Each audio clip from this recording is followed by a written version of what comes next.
We're going to simulate underwater caustics and the cool lighting effects that you get when you are underwater. And we're going to use Photoshop and Flash to achieve this. Let's get started by importing our background. And you'll find that in the resource folder. And you'll also find that in our special effects folder and in the underwater caustics folder. We have water backdrop.png. And I'm going to place that on the stage, like so.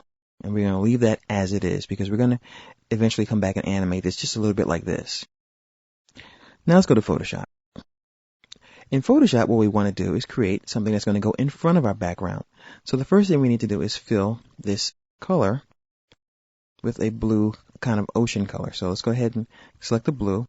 Let's go to Edit, Fill with Foreground Color, 100% opacity, normal mode.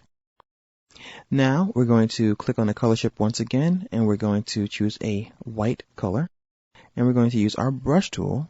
Let me go ahead and get a moderately sized brush. That sounds about right, 21 pixels or so. And we're going to just go ahead and freehand some strokes across this artwork here.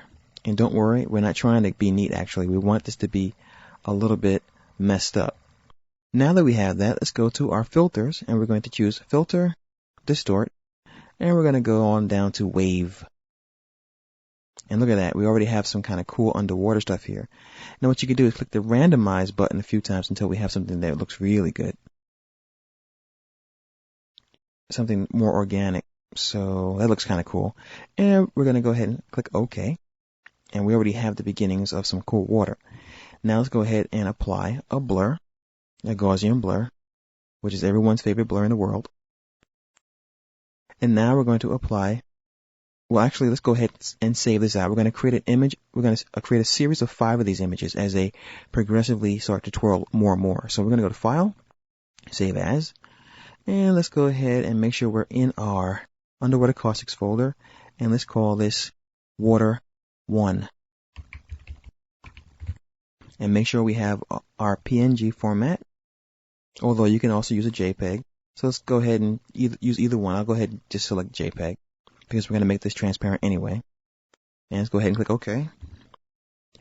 And we'll go ahead and make this quality high so we can just save some space here. Click OK.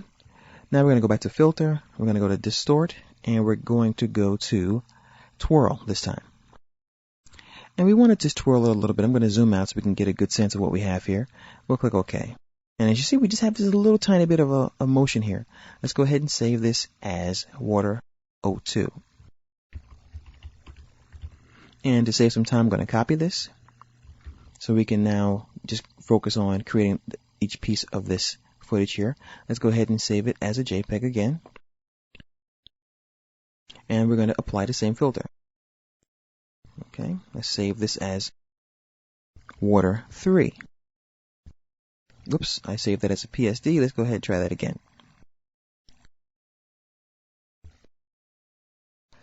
And we'll do another twirl. And we'll save this one as Water 04. And we just need one more.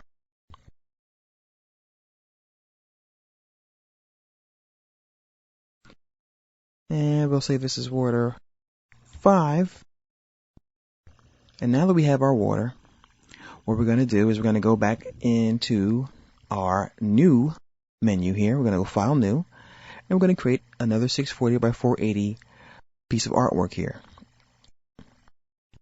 This time, you're going to take the brush and you're going to select a bluish color like so, because we want some streaks of light. And we'll choose that.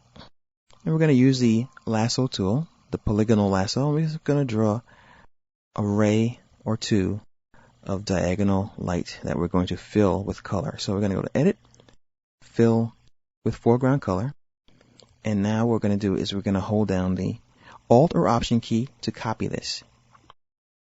I'm going to do it twice. I'm going to actually transform this one by pressing Command or Control T and rotate it just a little bit. And also we're going to stretch it out just a little bit like so. Press Enter to accept, and now we're going to select, deselect. Now let's go ahead and apply another Gaussian blur to this so we can smooth it out and make it nice and soft. And as you see, these will be the streaks of water. Now let's go to File, Save As. We'll call these streaks. And we're going to save this as a PNG this time because we want that transparency, and save. Okay, now that we have all this, let's return to Flash and we'll continue from there.